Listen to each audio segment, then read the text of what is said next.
And we are live. All right, everyone.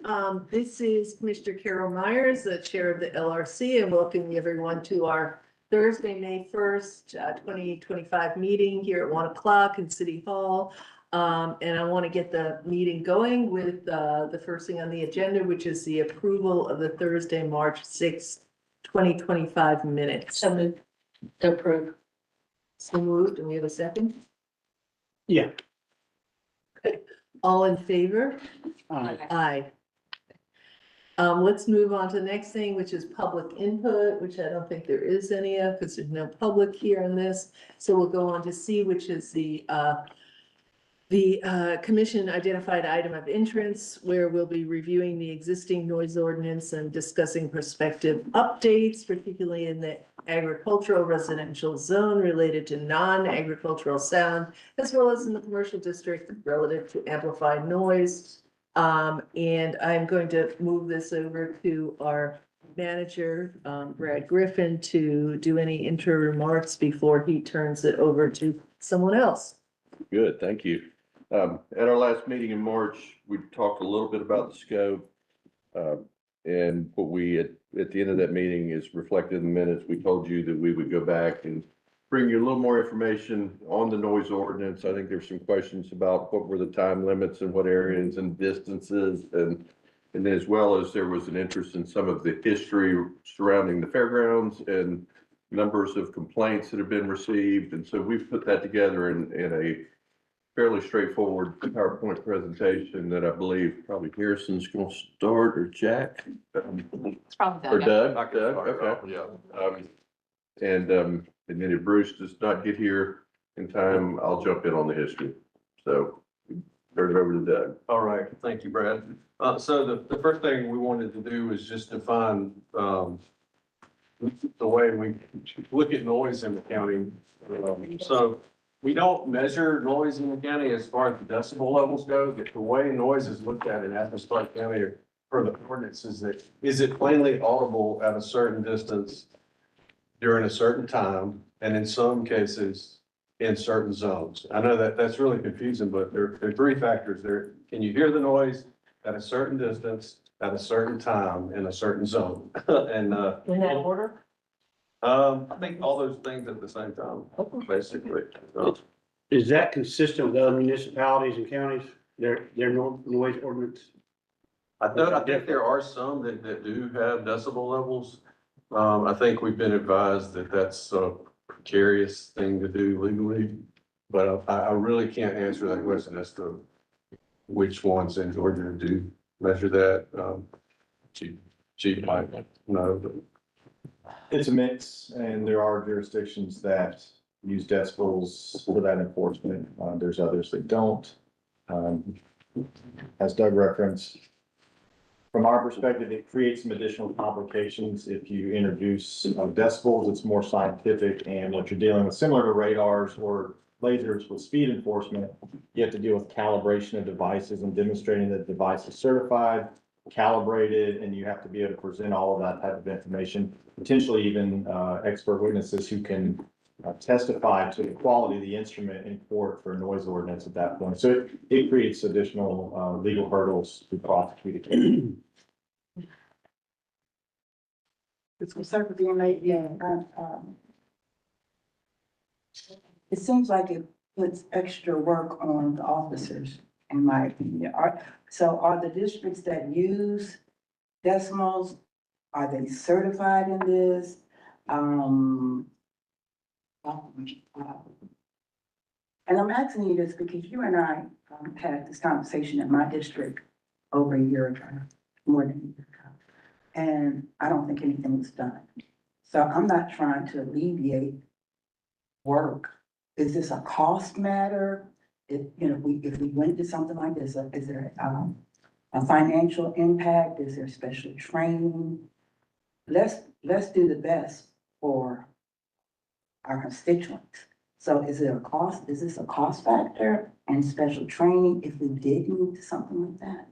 It would certainly cost us money to purchase devices, and we would have to train officers how to use those devices. As far as how well we could prosecute, as far as the standard goes, I might defer to the attorney's office on that and whether one is more or less prosecutable, based on the standard plainly audible or using an actual numerical decibel.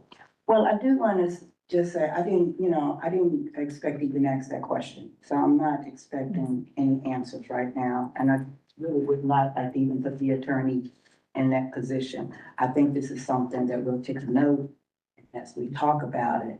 You know what my questions are, the attorney knows what my questions are, and we'll make note and get back with, how about that? And this was, Also speak to that a little bit more, and should we have written confidential memos on that very subject, so we're happy to send it out after this meeting. But as, Harrison said, that would, add a certain level of complexity or legal challenges when we have to prove noise ordinance violations. Because if we were to use some sort of decibel, meter or something like that, that could be subject to challenge. We would potentially have to call in expert witnesses to testify. You don't have to put the call in there for it. Sure. Certainly couldn't do that, but it would, change the way we currently prosecute. Well, I understand that, and I am very disappointed that my issue was not taken care of, so that's why I'm. and we're gonna move back here, but I do want to, also throw out there, since this measurement point has come up, there's the prosecution if you end up in court. But from reading that email I distributed and from other complaints that we've had, I'd also be interested in how that would affect immediate follow-up. Someone calls in a complaint, basically, they're not thinking about what's gonna happen when we get to court. They're thinking about how to get the noise level down. So does the measurement, whether it's what we have now versus an instrument, would that change the enforcement? But that's just something in the back of my mind. I don't need a comment. Let's move on with this so we can get through the PowerPoint. Next slide. Okay, the first thing I'll talk about is our construction noise ordinance. This is a relatively new ordinance, within the last 15 years or so. But you can see there that construction noise that's audible off the job site across the property lines is prohibited between 11 PM and 6 AM in all residential zones. So it's not just single family. I think the way this ordinance is written, it's all residential zones. So the construction noise could be happening within the residential zone, or it could be happening outside the residential zone, but audible in that zone. And so we've had over the years, we've had violations of this a couple of times a year. Typically, the contractors are very willing to work with us on that because we'll shut down the jobs. Job site, and so on a construction project, losing time on work is very cost. It's very effective from our standpoint because it costs them time and money. I wanted to point out too, when we studied this last time, we were also trying to be, I think it was also in the summer, and we were being mindful of the heat Exactly. and the, empathy with the Yeah. workers, knowing that the 6 AM is very helpful for working in the summer, and well, not just summer, in the heat. No, that's true. I mean, a roofer getting out, Yeah. before the sun comes out, it's And I think that we were trying to be mindful and share with our colleagues that we could educate our constituents who are complaining to us about construction noise. And also with the sooner they finish, if we give them, didn't you say there's kind of permits that allow a little larger spans? I know the UGA and the school district does that. There They are, probably don't have to ask. there's some exemptions, and I think public works projects are exempted from this. We don't have enforcement over UGA. And I do, that was a good point though, Commissioner. I do tell people the more they can work, the sooner this project is going to be finished. So there is an end point to a construction project. That differs greatly from, a party house or something like that that's producing noise.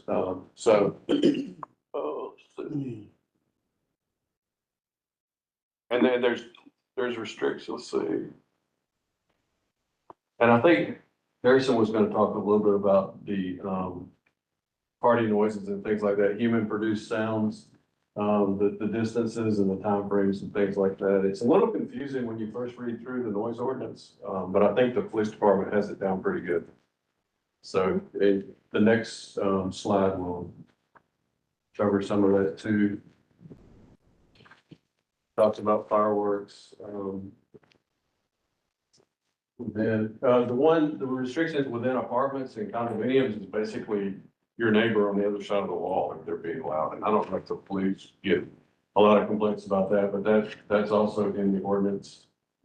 And Jack Raddick, code enforcement, May can talk a little bit about landscape maintenance and, the use of lawnmowers and chainsaws. Do we get a lot of complaints on those typically? We actually don't, get very many. Oh my goodness. That's funny. That was a big issue with us. Yeah, what brought noise ordinance If it's to a effect? big issue, it's a big issue. We just don't get a lot of them, but. Yeah. Well, Russell's not here. Yeah. Yeah. Okay. Chair at the time. Back to that one because you went with that one back. What is the difference between the second bullet point and the third bullet? I mean, I see the 300 and 100, but okay, that's 7 AM to 11. Okay, got it. Thank you. Yeah, got it. All right. That's the same, it's different times a day. Okay. You know, one thing we get complaints about sometimes periodically is somebody, dumping the large garbage cans too early in the morning, and those things make a huge noise. It sounds like a bomb going off almost. And, usually, sometimes the trash companies will get out early. They're also very receptive to our corrections, so they'll usually comply with us. The ones I get are I've got, the truck has the dumpster above and they're shaping it Yes. into the truck. So when I have someone who's affected by that, what is the best route of, is it code enforcement tracking down who, and just having that talk? I think As a code enforcement, professional. I think we would best handle that because we can also talk to the ownership of the shopping center or wherever it's happening to find out who they're serving, who's Okay. servicing their equipment. So, yeah. Construction noise and that kind of complaint would best be handled by building inspection department, code enforcement. Thank you. You're welcome. Anybody have any other questions or comments on this slide? The restrictions that are within the second bullet, are some of those handled on site because it's a private property? Or like they would call management? Potentially, yes, that could be handled that way. We do Is get- Al chirping? It had gotten unplugged, so I asked Bruce to plug it back in. And he did. Go ahead. So we do get calls about sound that is just audible between two walls of adjoining apartments or floors and ceilings from time to time. So sometimes we respond to those things. The issue there is it has to be audible beyond 5 feet from that wall or that floor, or that ceiling. Mm. So that's one constraint that's in the ordinance at this point. The second thing, from an enforcement standpoint for us is, in order to enforce that, we have to have a known complainant who's willing to allow us to come inside their apartment, because otherwise we can't confirm the sound is audible from that distance. And so very often we do get anonymous complaints about noise. It's in an apartment complex. We go over there. We don't hear anything because the noise is just coming between two walls. And that creates some level of difficulty for us enforcing that. And do I remember too, when we talked about this before, it was noises that made people concerned as well as a disturbance, but yet unless they let it be known that they complain by opening their door to you to hear the noise, that's the point where you can't confirm it inside. Is that part of what was a frustrating issue? Well, that's one of the challenges with that specific scenario. However, if it's a disturbance or something where there's a potential threat to life or property, that would be treated a little differently than just say, I can hear music playing Okay. through my neighbor's wall or something like that. Okay.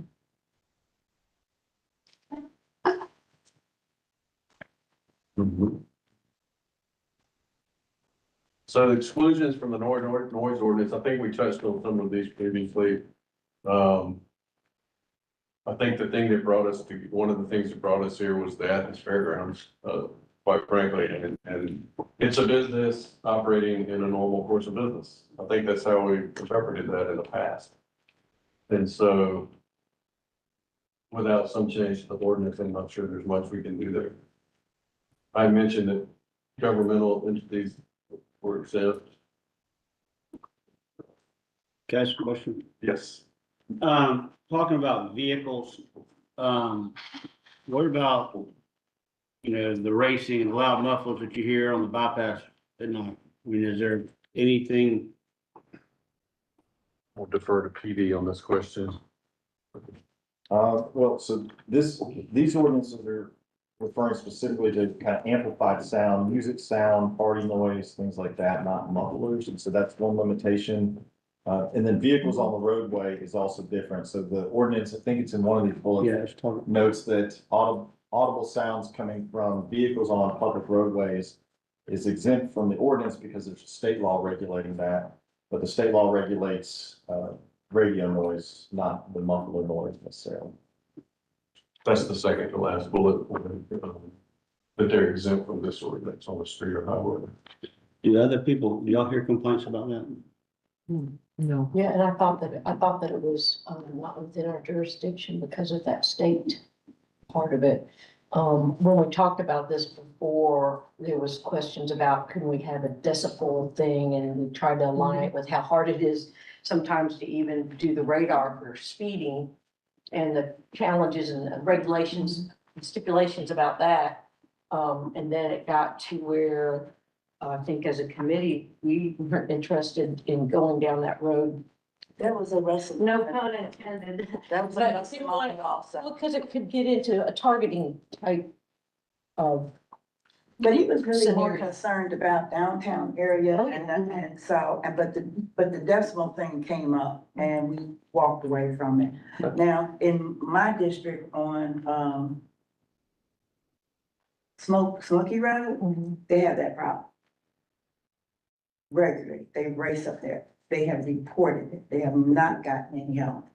And, for one reason, I think because it's so far out, by the time the police get there, they're raced off, But that is an area, because it's open space and it's in a rural area, that those folks are feeling and have felt a lot of discomfort. We had one officer they had one officer. He couldn't get there because he couldn't find it. He could not find Calvin Drive. So I think that rural area past Nowhere Road needs a lot more attention, especially at night. But they do have that Nowhere Road stretch and they race certain days, But I do know this is not something I bring to you. I know that the constituents over there have called. So it's not coming from Commissioner, right? I'm just reiterating. Okay. So I guess my thought then is, if I say something and not have a thought to close it with, what are, or have you, officers, have you had any experience or calls from that Nowhere Road, Smoky Road area going towards Jackson? So Personally, have I personally I responded mean, out there? as the officer, as a police, are you seeing those calls? Are you getting those complaints? Because if you're not getting them, then we still have another problem. Right, so, we do have some calls out there. I don't know the exact extent of all the calls. I haven't looked at it and pulled the actual data. Just last week, I was talking to a couple of residents on Calvin Street about some of the racing issues. And, we've just recently actually started stepping up some proactive enforcement out there, because of those complaints and concerns from those residents. And just like I said, just last week, I spoke to several of them out there, and I personally went out there earlier this week to just go take a look at it. So we're aware that we are taking some efforts. Yeah, I didn't even know that. They didn't even call and tell me that you had been out there. And it is the Calvin residents, and I probably can name every one of them that talked to me. Okay, Okay. this is good. Great. This is good. All right, mark that. You It's good. Continue. History. Okay. Yes. So I'm passing them to Deputy Chief. And so now we're focusing in on the diagram. Okay. So are we covering, I guess things are maybe different order in my packet. Are we covering the restrictions on noise from the music and amplified sound before or after the slide? Our There you go, straight from exclusions to. Okay, I see that. Yeah, so, right, it was asked for us to provide some of the data for specifically the noise complaints at the fairgrounds. This is a snapshot of the data that we have over a 5-year period. And what you can see in the top bar graph up there is a breakdown of the calls by days of the week. So we can kind of generally get an idea of when these calls are coming in. So what we see is most often our calls are coming in on Saturdays and Sundays. If you look below, it's just another chart essentially presenting the same thing, but then with the total numbers you can see by year. And so it's a heat chart, so you can see, for example, Sundays in 2023, we had a very significant spike in noise complaints from the fairgrounds. And that year we had a total of 23 complaints. Last year that went down, so a total of 24. And then you can see still Saturday and Sunday were the primary days we were receiving complaints. Monday, Tuesday, Wednesday, we don't get complaints out there. Thursday, there's a random one, but typically those days was quiet at the fairgrounds. You go to the next Do one. you know if some of those are, like on the Sunday ones, are some of those complaints during the day then as well? Good question. Oh, And oh, go to the next slide. Mine's that handy. Here's the breakdown by time. Again, it's a heat chart, so you can see red means the highest level of activity and green is the least. Okay. And so when we look at it by the 24-hour cycle, what we see is between about 7 to 8 PM and about 10 PM on Saturdays and Sundays tends to be our peak. Sunday starts a little bit earlier during the day, typically around 5 o'clock, we start getting a spike in calls based on our data. And that one at the top would be midnight That's correct. from Saturday, right? Right. Yeah. That's correct. That is Yeah, Saturday night. going to Saturday, yeah, Sunday yeah, yeah. morning. Correct. I'm seeing the overflow down there. Hasn't cooled down completely. Good question. Good, that looks good. Okay. Let's go on. Which came first, neighborhood or the fairgrounds? So the neighborhood, Okay. what we did was we went back and looked at aerials to decide the answer to this question. Permit activity from those dates, is tough to get a hold of. But in looking at the 4 sets of aerials that you noted, 64, 70, 73, and 78, we were seeing housing out there Next page. in 1964, yeah, the last page of your packet. We didn't see any active use of the fairgrounds in any of the aerials because that's kind of a moment in time, but we did see a structure that was built in somewhere between 70 and 73. So, and it's also fair to assume that there were home sites out there long before 1964. So I think we had people living out there before we had a fairground use. Some of those home sites would want to have been under the trees a little bit too. Further off the road, there were more agricultural, I mean, but people lived out there 100 years ago. So it's. Right, and I'm wondering if, I mean, we don't have our noise data going back 20 years. No. But, you know, there's also a chance that the noise level is higher now than it was 10 years ago, the amplification, right? So we don't have that. Okay, so where's that? That's at the end. So where do we go from now here now, manager's office, any ideas? Yeah, to me, in reading through this, you know, from a standpoint of the AR zone, there's a couple things you could look at, but the question always becomes, are there unintended consequences of making modifications? And you look at, you know, even the end of the noise ordinance, it talks about, you've got a list of exempted uses and sounds, but then at the very end, it gets into section, you know, where it says notwithstanding provisions of the section concerning noises or sounds caused to be made by commercial entities in the normal course of business. If you can hear it within 300 feet of an RS zone property, it still can't be done. But that's RS, and it gets into what is normal course of business. You know, so I think you begin in this, I've read this thing 4 or 5 times and I walk away and I see it a little differently each time, unfortunately, but yeah, if you were to take that and expand it to include RM and AR and not just the RS zones, and you do the notwithstanding the exemptions, if you're within 300 feet of any zoning district with residential in it, even normal course of business noises can't be audible within 300 feet. I think there are impacts to legally zoned businesses, especially when you start to get out into areas where it's more heavy commercial that's adjacent to a residential zone. So that would be my concern with trying to expand it to protect the fairground by including AR, for example. I mean, a lot of our industrial zone lands are adjacent to AR zone lands.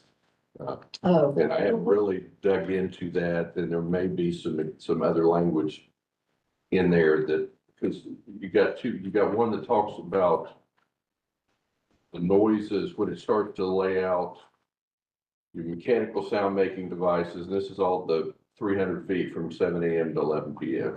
And human sounds, commercial advertising, party noises, and all of that has a section at the end that basically says, for the purpose of this subsection, noise shall mean human produced sounds or radio or musical instruments or those things, which is a little different. You then jump right into exclusions and says if the noises or sounds caused to be made by manufacturing, governmental or commercial entities in their normal course of business, they are excluded.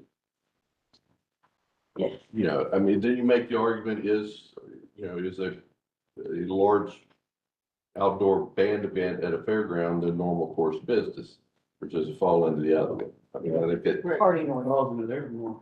yeah, it is their normal. How does that apply to like the downtown?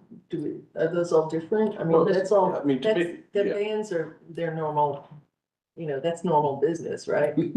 But it's amplified music, and the way I read that, I know in one of the letters that was sent to us, they've referenced that they live over a mile away in an RS zoned area and are being told by law enforcement that they can't do anything about it because that's just a normal course of that bar's business. Well, I think at the end of the noise ordinance in the notwithstanding section, I think it covers that from a standpoint of, even if they want to make the argument that that's their normal course of business, if you can hear it over 300 feet away in an RS zoned area, it's a problem and it can be addressed. So, Yeah. and we're looking at a letter versus some others. So, I think from the downtown noise standpoint, there is a section built in there already. And if my attorney's office, God bless you, if I'm misspeaking, please just shut me up and tell me I'm wrong. You're doing great, Brad. You're too. Great. And I think some of that, where we've got neighbors saying that they don't have any type of protection from what they're hearing downtown a mile away, and they live in an RS zone, that should be protection.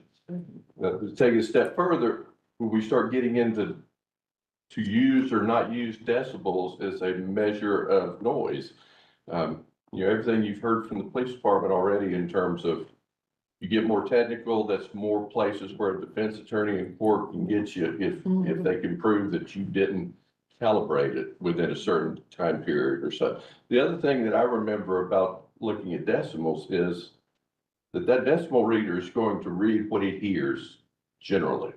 So if I'm a defense attorney and there's a band over here and it's making noise, but there's also maybe another business over here making noise, and then there's a car on the street, and it's going to give you a reading that's going to be over the level. But is that all to be put on the band? Because there's other things that are making noise there too. So how you discern by using that as your method that it is that specific one user that is in violation becomes very difficult or very easy to shoot holes through. Well, and back to the vehicle, the base in the vehicle, whose base is it? Right. Right. It's shaking the windows as they talk about. The vehicle, of course, is moving, so that makes it even more complicated, right, to get away. Is there anything, I would imagine, as we're moving forward here, whether it's the AR zone, I mean, there's two things, there's the ordinance and then there's the enforcement. But with the fairground situation, is there anything that the attorney's office could actually draft us that would apply to the AR zone. I hear what you're saying about the unintended consequences, but do we also then know if there've been other residential complaints that are anywhere near, the amount, the chart that you gave us here for the fairground? Do we have other instances of residents in their homes having problems and complaining regularly? I mean, the quarry, for example, I don't, We did it, Well, we the did- last time we studied LRC, we had a chart, Taylor Brady was number 3, right. 4. But I mean, in So the we- agriculture zone, zone. So So I in didn't hear you terms of, say- in terms of Brad's unintended consequences, are there any other areas that are where we have a lot of complaints in the agricultural zone? The That, complaints that came before, and I wanna say is, well, where's the season? 441, going up 441 Commerce Road, Mhm. by, place on the right, the right. whole line, right, Country Rock, who said that? Country Rock, the old J&J Center? Yeah, but come back, there's a club there. Yeah.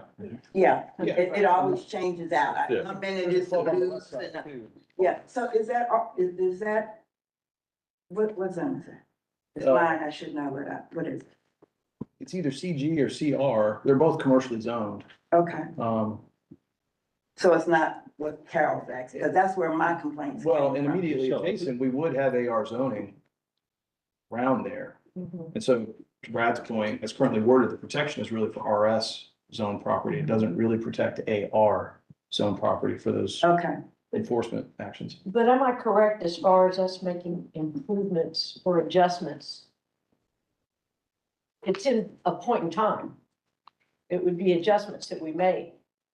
And then it would be going forward, we can't go backwards. right, right. And so the fairground as it is, as an example, or those 2 commercial entities, at their point in time, I don't even know how you would freeze their equipment.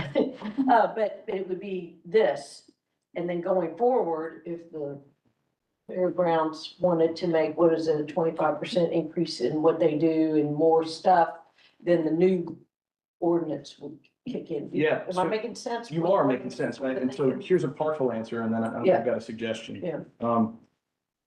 Every time the fairgrounds operates, it's a new permit, every single time. Mhm. So there is no standing recognized use of the fairgrounds that they are grandfathered with. Right. It's that permit, The ability for us to issue the permit for each event is kind of a grandfathered situation. It's acting off of a really undocumented use of the property that we've sort of honored moving forward, but every single time it's used, we issue a permit. Or sometimes it's used without permit, and that's another discussion. But if the rules were to change, we would have to follow those rules for the next permit. okay. They wouldn't be exempt. Okay, similar to when we changed, parklet rules. Yeah. At one Same time, same these idea. were the rules, and then we Right, had a yeah, point in right. time that renewals were You a start with the new different set of term paperwork. rules with that. Yeah, so here's a question and a suggestion. If, in the AR context, not the downtown, Yeah, but in the AR context, if we're revisiting the ordinance because of just the fairgrounds, then I would suggest maybe we deal with the fairgrounds and not necessarily look at a text amendment. And there's a way to do that. okay. If we are talking about more than the fairgrounds impacting AR property, then I think a text amendment is totally in bounds and makes sense. I know on the west side of town, we sometimes have fall festivals and hay rides and pumpkin patches and haunted woods and, various special events that make sound and have stuff going on. I don't know that those generate complaints, certainly not to the same degree as the fairgrounds, but maybe that's a justification for us revisiting the text. Right. But if it's the fairgrounds that we're concerned about, here's a thought. We could, as a government, approach the fairgrounds and say, we would like to finally recognize this with some sort of official permit, ongoing recognition of the use. Commercial use. Or what, We would define the use in an Okay. appropriate way, but that would give us regulatory latitude to tell them how to design and operate and function. And so one of the easiest solutions here, I think, is turn your stage towards the landfill. Yeah. Design your parking so that it doesn't impact the residents. And then we would have a fixed binding site plan that's enforceable, not just on the day of events, but as they're setting up and as they're taking down, and, you know, it would be indisputable. Right now, it's a little fuzzy. And so each permit person sets it up however they want. And if the way you're saying it would be, is this is. That's right. this is the Here's the optimal. expectation. You're gonna do it this way. If you don't, you can't operate. Is that, I'd be interested in seeing how that looks on paper. Could we also, I'm sorry. but- John has a Yeah, question John, here. mhm. I want to recognize. So they have to get a permit for the events of the fairground, right? Every time is a one-off. We start fresh. So why don't we tie it to the permit? With the tech, He in just, general. he just said what I was gonna say. So, right, that permit right now says that there's no amplified music if it's within a certain distance of a residentially zoned RS zone, I think. Just tie it For to the temporary special residential, event permit. the restricted hours. To mirror that, Well, the residential. That also seems like you, down the line, if you're thinking 10 years ahead and you want to treat the people on the east side like the people on the whatever side, another agricultural zone, you want to have the same, you want to be consistent, right? So that's why tying it to the permit would be different than tying it to the property use, so. But maybe you all could give us the pros and cons of it. There might be situations. would think that tying it to the permit would be the route to go short term.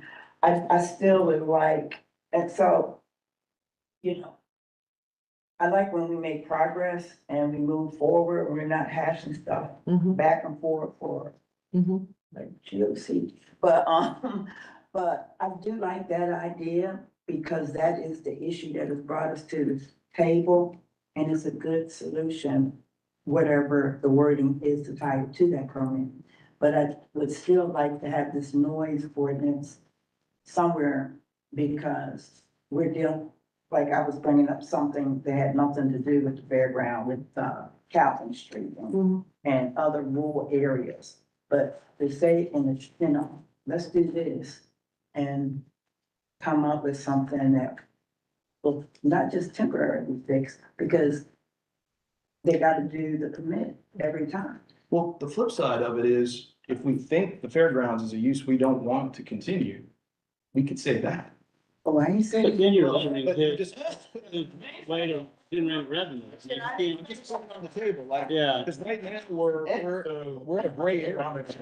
What's that? Because I think, you know, where the attorney's office, like, if we're talking about sunsetting the use. Yeah, you, Then the memo we put out about whether there are any vested rights, that analysis may change.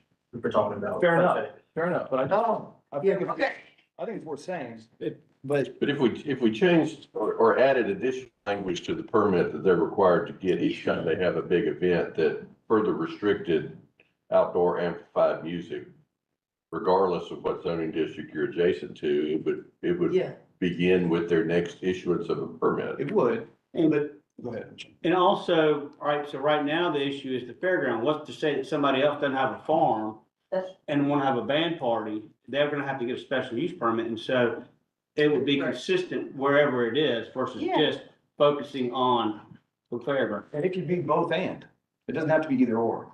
And- So we know the fairgrounds hosts tractor pulls, we know the fairgrounds host rodeos, the fairgrounds host concerts. Random farmer having an event is probably a different scale. So if, and I keep saying, if the fairgrounds is the source of the concern, then we could come up with something that is a set of design standards for how you're gonna function. And then it's not tied to tied to each permit, but it's tied to each permit because we, as a community, have adopted standards saying it shall be this way. It's not because staff is gonna cook up a solution every single time that there's a permit. Cause that doesn't make me comfortable. Well, I think the permit, the noise thing should be just consistent with what it is in a residential area. Which is levels, but it's not direction of a stage. It's not, Right. But can you Positioning word part. it in whatever the terminology needs to be? I mean, it does, I mean, if we're all agreeing that something needs to go with each permit, can we word it, or is that what we're talking about? The You word, can reckon, it's their you tell them what it is, it's in their best interest. So is the issue after hours or is it the entire time? It's the volume during the time. It's, So it's not after 11 o'clock, it's, Well, the chart says there were Yeah. some. Right, but I mean, there are probably bands going at 5 o'clock that bother people too, but Allison, Yeah. did you have another remark? Well, I was wanting it to be less, I think that the example of the fairgrounds is the motivation for the discussion to do something that's gonna help us, whatever might pop up with an event. Yeah. Which sounds like it's a special use, which might help us when, maybe next meeting when we talk about downtown stuff. Because, I think that, going back to what we studied before and having to have Taylor Grady talk about where they pointed the speakers and that kind of thing. I understand that you're saying, to have a special, site-specific stuff, but it seems like some of that could also be in the permit. As we do with stuff downtown, on a special use permit, they have to decide where's the stage, where all that stuff is. It goes through the whole gauntlet of things for the various details needed downtown. Obviously, we don't have festival zones down there and different stuff like that. That's why it's good to keep them separate. But again, we have examples for the overall discussion for the pop-ups. We've got events, we've got people who are buying property for events. Even with cottages and dwellings on them and things like that. So the potential is definitely there for other but events. again, I think this is so much bigger than what I had imagined they to be about. I mean, I should know that, but, I'm going back to the fairground and wording for this permit. Madam Chair, are we at a point where we can make at least a recommendation about the permit and the wording that needs to attach to it for fairground? I'm think we need to- wrestling. Yeah, Okay. and I think we need to get something, we need to get something But back. we're not, Steph. I don't want us to be mixing downtown with this. No, No, that's- no, that's no, no. fine. I am not strolling downtown with y'all on this. We No, need this to is- either do, This is the first part where it says, no, review the existing noise ordinance and discuss perspective updates, particularly in the agricultural. Yeah. okay, that's where I'm That's at. how- And I'm very concerned about the agricultural zone because that's my area. Yeah. So I don't want to mix, We're not gonna stroll you downtown. But, don't stroll me down. I won't do that. Thank you. but the permit we're talking about, and I guess that's something to discuss, the permit would just apply to special use versus Special the event. special events versus the, the bar on. The undocumented event that's out there. Right, or the place on 106 that starts Yeah, having bands all the yeah. time, that would be a different situation. But So, we are going to stay with the AR zone, right? well, that's what we're at right now. Okay. So, I'm suggesting that we have staff bring us back something that would be a revision of the special event permit. As well as any considerations of noise that comes adjacent to residential areas in agricultural zones. Well, I also would like to see in its written form, what you brought forward. And Lonnie, Bruce- because right. that way we study this, then we can do the good, the bad, and the ugly of the two different Right, versions, which is, I think. so maybe the a two little bit more versions for the fairground and then anything that you could see that could apply to noise production other than the fairgrounds in its permanent places, big band.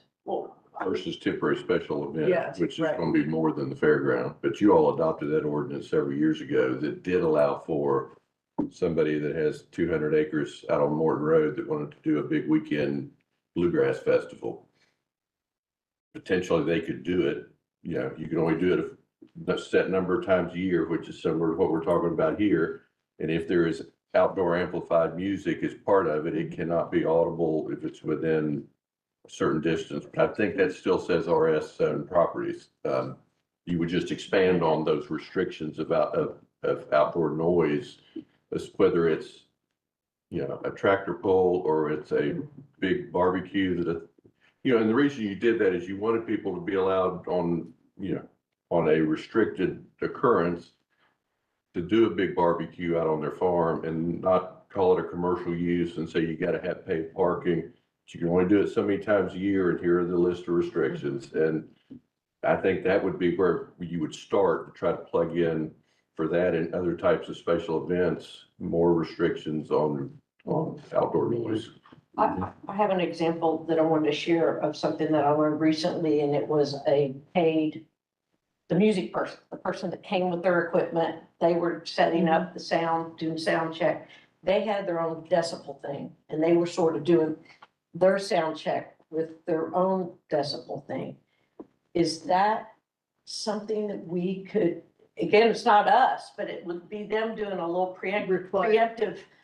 I don't even know what that number would be if there was a recommended, hey, when you do your sound check, stand X far away and do this to the police from coming to visit you at your party, or I don't know. Good. Is that something Preventative, anybody yeah. has experience Yeah. with? So I can say most recently at the rodeo, out there on the fairgrounds, we've preemptively gone out and spoken with the coordinators of the event, kind of trying to Yes. say, hey, we've had ongoing issues. And we found out one more recently, they're starting to work with the neighbors in the area, speaking to them ahead of time. And so they are doing some things, kind of like what you're talking about, trying to mitigate, and they're doing that voluntarily. And that, I don't know if that's taken, a significant effect or not, but they are showing some good faith towards that. Right, and I guess as a committee, if we're gonna come out with some recommendations, I would like staff to be or legal or whoever to Right. help us understand if there's ideas to help them be better before they start or in their setup mode. I would think with the horses there that they would have a certain decibel that they wouldn't want to. screw Right. with, but these are rodeo horses, a little bit different. But anyway, I just think that people do not like to be in violation. I think that they don't really do it on purpose. But we do have to rein it in when it happens. So it's a combination. Yeah, and I mean, I have no idea about decibel meters, other than what I found in the last 20 seconds while you were talking. But, it looks to me like I could buy a outdoor decibel level for $26, $24. I hear you can do it on your phone. Yeah, Those who have that higher end, mine's okay, a small one. so, Other people have the type that too. But again, giving a gauge for them mhm. doesn't And mean maybe we're, that, and doesn't maybe mean that we're could doing be it. maybe that's a good recommendation too. Maybe not making it mandatory, but surely a suggestion to check your decibel. Right, I mean, that the people doing the application have to do that. Is that something that's happening in places? It Yeah. seems, I'm glad whoever brought it up. It seems like it could be very helpful. Do the attorneys, they haven't had a chance to say anything. Yeah. Do y'all have any? I will say that, Sherry wrote a memo on decibel meters and sort of the concerns we had about that. So we'll send that advice out. And is that from us using it for enforcement side versus them? I mean, I'm not saying that the Oh, police yes, would, yeah. it would be good. It would just be from enforcement, so that's. Because, I mean, I could see how the police could come and say, hey, however you guys approach it, and I'm saying the police because I'm thinking this is after dark, but, after your hours, and they could say, but I did the check. But, okay, that was a good start, but right now, my check is different. It's not instead of, but it could be a starter. But I'll find out a little bit more about that for our next meeting. Carol. Yes. So if I could add maybe one or two more things, just on the special event permitting, and as we talked about the fairgrounds, as that's been part of the conversation. Not every event that happens out there is going to be subject to a special event permit. It's really only if it's going to be impacting the public right of way. So if it's a small enough event that doesn't directly impact that, we don't have to shut a street down or block lanes or anything. They may not be subject to that. And they may only have to do the event registration with the police department, which is just a voluntary thing, based on the county ordinance. So that's one issue, and, so just something to keep in mind.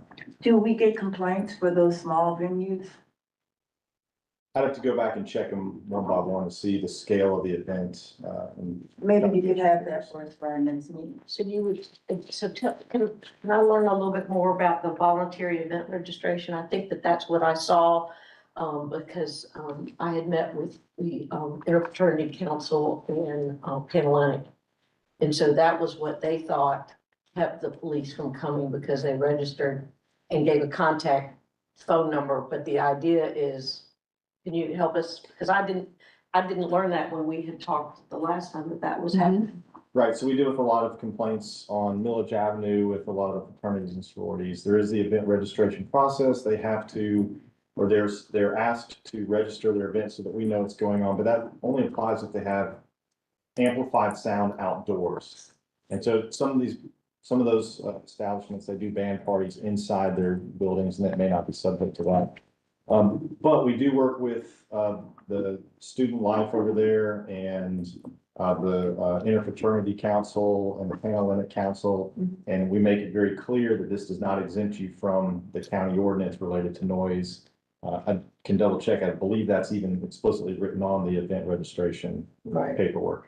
When I saw you at lunch last week, I was going to meet with that group. And that's where I learned that. And I think, Madam Chair, when we start talking about downtown, that could be a solution that, because that is private property. And when we have the complaints about private property, amplified noises, I'm curious as to why they don't. Anyway, we'll bring that up when we move downtown, and Commissioner Thornton doesn't have to be here. Anyway, but I thought that was of interest, and I know that they have guiding adults for them to keep continuity of process, which makes it a little bit different than, the other things. All right, so where are we now? Well, lots of homework. So we're sticking with the agricultural zone I think so. choices. You're gonna bring us some, and then perhaps we can get a start on our downtown noise concerns so that we're moving ahead. And you know, actually, I'm glad we're doing it that way. I was really up here trying to find in my phone the complaint I got, Mhm. and I can't find it, but I'll find it for next meeting, so that's good. Yeah, So we got some more reading to come from, and then us understanding more. I think it's good to stay on this one topic for right now, and then it will transition once we learn some of this new stuff. yeah. And probably when we get to that new stuff, those very specific examples of sound complaints about noise that we got, like a list that I shared again yesterday. Just sort of using them as examples of where, you know, what can be done, because it's the enforcement that seems to be what people are frustrated with. You know, you hear whether or not it's a noise or some other ordinance. It's like, there's ordinances, but they're not enforced, you know, whether or not it's the short-term rental or the noise or something or other there. So I think that's helpful. Does UGA have any outdoor amplified sound policy? It doesn't matter. They're Okay, exempt. well, no, I mean, but if it's something, I'm just like Yeah, that, try to beat the decibels in home games. okay. I can tell you that, Foley Field has a new sound system that's much better than the past. Okay, okay. I think it's now facing in my direction because of complaints that were from the other direction, or maybe the trees that came down have it bouncing off. Anyway, Yeah, okay, a so lot of fun there. do we have a plan for moving forward here? Everyone good with this? So we attack, And Madam Chair, when we do for sure, when we are for sure going to talk about downtown, I wanted to make sure that David Lynn from the Downtown Development Authority could maybe be at the table to share what they are dealing with. okay, so if we're having our next meeting in June before we take a break, Mhm. perhaps Sarah, maybe like 2 weeks, a little bit before that, we could strategize about how much time we will need, you know, where we think we're going with the agricultural zone noise, whether or not there's a significant enough time to move into the other direction Sounds to good. start shaping that, Okay. what we're doing. And are we shooting for So June? June 5th would be the normal day. Mm, Y'all are gonna have a lot going on, yeah, there's a lot going on. because that would be right after knock on wood, budget vote and Yeah. a voting meeting for June. And we'll be heading into our discussions about our, future. The manager, that will be more on the following week, on the 11th and 12th. I'm trying not to kill myself in Jim Carroll, I'm just. No, I'm just pointing out the days. I'm just pointing out the days. Well, the thing is that we're not gonna be meeting in July. So, Oh, so I can die now. yeah, yes, so I can, Would it be, do we have something on Wednesday the 11th? yes, well, the manager candidates should be here, Oh, I'm sorry. Oh, that's right. I didn't update my calendar for that. on the 11th So and we're 12th. trying to find an LRC time, right? June 12th. Well, June 12th, we're having interviews. I mean, so we don't, I think we Okay. ought to just, we do that Thursday. I think we should Stick stick with the 5th. Okay. And, June 5th. and it could be a game day decision on whether we're, you know, Round four. let's think optimistically that we can. 1 o'clock. Yeah. Bradley won't be here. Brad will be here. This is Oh. Brad's. But if Brad is not gonna be here, I'm not gonna be here. Well, he's This is my swan song with LRC this go around, so If you- This goes, Brad and is we not got to here, time I'm it not again. gonna be here. last go around.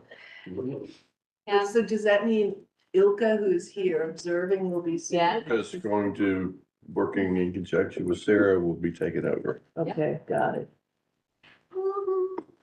All right. So you want deliverables 2 weeks before, 10 days before? Yeah, I'll get with you after this and we can strategize, but what I heard Commissioner Myers says is that she just kind of wants to touch base on how much time we'll have, so we'll meet before that. Okay. Is that, I know you have also a time going. You know, it's like, is Find out. doable? Uh, Yeah, I have to. we'll find out. Calendar probably. Maybe have leniency for the director here. I put my foot in it, didn't I? Like, I'm the one that opened my mouth, so I better deliver. Mhm. So. Well, let's let them, We don't want to No, kill so it without let's- knowing the details. You know, I mean, if we yeah, do if we're really gonna- good, we can get out of here at about 2 o'clock. But I want We to, can see do the that. depth of what you're talking about. Okay, yeah, So that, because we're, in our mind, we've got it one way, it could be a combination of the two. it could be. Hybrid. right, hybrids are- right, exactly. All right. Hybrids and hybrids. We can look at a calendar together to make it work. Okay, so I think we're wrapping things up. Thanks to everyone, all your staff for being here, and can we have a motion to adjourn? So moved. Second. All in favor? Aye. Aye. Okay.